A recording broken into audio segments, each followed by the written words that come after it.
Pregnancy की दूसरी तिमाही 13वें हफ्ते से लेके 26वें हफ्ते तक का समय होता है, जो कि रफली चौथे महीने की शुरुआत से छठे महीने के एंड तक का समय है। अगर ये समय के दौरान बच्चे की पेट में ही धड़कन बंद हो जाए तो अगर ऐसी कोई सोनोग्राफी लेके महिला मेरे पास आती है तो सबसे पहले मैं खुद उसकी सोनोग्राफी करके कंफर्म करती हूँ कि क्या वाकई ऐसी कंडीशन है, क्योंकि किसी के बच्चे के पेट में मृत्यु हुई है और वो कोई छोटी बात नहीं है, तो उसको फिर से कंफर्म करना, खुद कंफर्म करना मेरे लिए ज़रूरी होता है। और एक गायनिक होने के नाते मैं ये भी जानना चाहती हूँ कि ऐसी अनफॉर्चुनेट इवेंट हुई क्यों, ऐसा क्यों हो गया। तो पेशेंट की हिस्ट्री और क्लिनिकल एग्जामिनेशन के अलावा सोनोग्राफी से भी इसमें मदद मिलती है। एक बार सोनोग्राफी से बच्चे की धड़कन नहीं है ऐसा कंफर्म करने के बाद मैं पेशेंट की कुछ जरूरी खून की जांच कराती हूँ, इसलिए कि मैं देखना चाहती हूँ कि बच्चे के पेट में मृत्यु हो जाने की वजह से माँ के शरीर पे कोई दुष्प्रभाव तो नहीं हुआ है। ऐसे केसेस में बच्चे को महिला की कोख से निकालना काफ़ी ज़रूरी होता है।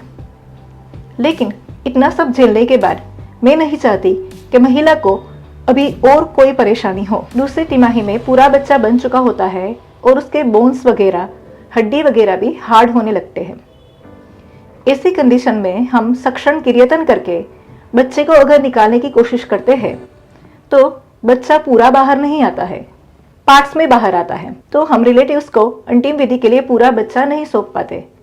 दूसरी चीज़ इसमें ये होती है कि बच्चा बड़ा होने के कारण, बच्चे के बोन्स वगैरह बन गए होने के कारण क्रिएटन जब करते हैं, सक्शन जब करते हैं, तो उसमें बच्चे के बोन्स जैसे पार्ट बच्चेदानी के अंदर ही फंस जाने का खतरा रहता है।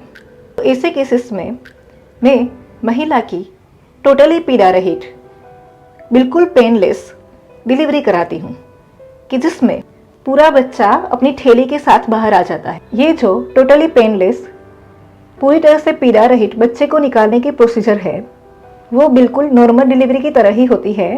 नॉर्मल डिलीवरी में जैसे पूरा बच्चा बाहर आता है उसी तरह से ये प्रोसीजर में मैं पूरे बच्चे की डिलीवरी कराती हूँ और बच्चे की मेली का भाग भी साथ में बाहर आ जाता है। लेकिन ये प्रोसीजर नॉर्मल डिलीवरी से इस तरह से अलग है कि आपको बिल्कुल पेन नहीं होने वाला है, आप बिल्कुल कंफर्टेबल रहोगे, आपको पता भी नहीं चलेगा और बच्चा बाहर आ जाएगा। ये प्रोसीजर का प्रयोग मैं 2 केसेस में करती हूँ।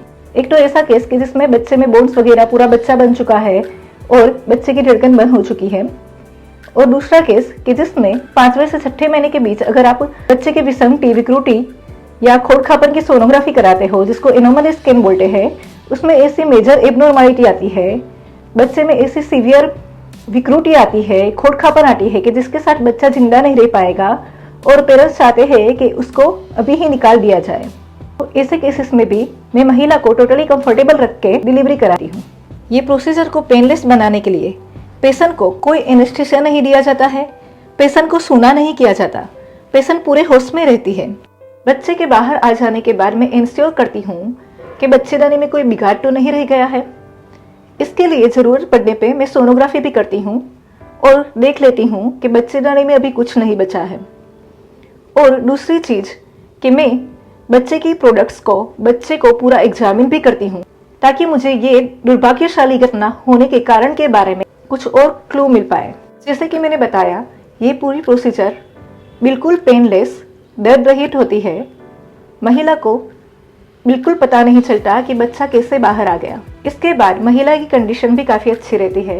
ये रहा ऐसे ही एक मरीज का मेरे द्वारा कराई गई पेनलेस डिलीवरी का अनुभव। ये प्रोसीजर खत्म होने के बाद आपको कुछ सावधानियां बरतनी जरूरी है, जो मैं आपको बताने जा रही हूँ। पहले हफ्ते में आपको आराम करना है। पहले 2 हफ्ते तक आपको संबंध नहीं रखना है।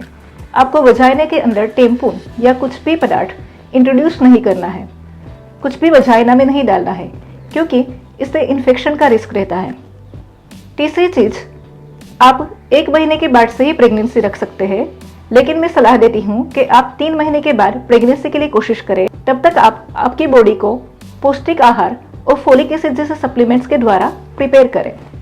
चौथी चीज़, आपका ब्लड ग्रुप नेगेटिव है और आपके हस्बैंड का ब्लड ग्रुप पॉजिटिव है तो एंटीडी का इंजेक्शन जरूर लें।